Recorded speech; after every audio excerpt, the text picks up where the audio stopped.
The member for Fredericton South and leader of his party. Thank you, Mr. Speaker. There's indeed wisdom in the decision of the Minister of Finance to take these steps today.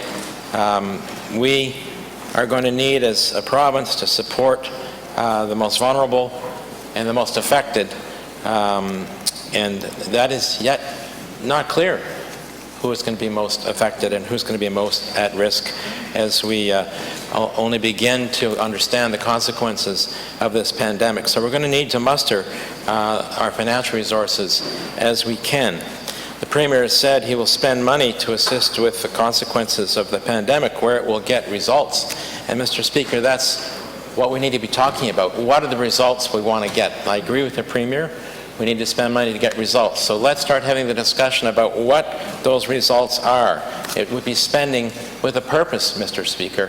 I spent earlier about the need to support the most affected small and medium-sized businesses that are the backbone of our economy. But that support needs to be targeted and strategic and meet particular criteria to ensure that it actually helps those businesses who may fail because of the consequences of the pandemic to survive, so in the future they can flourish, for example.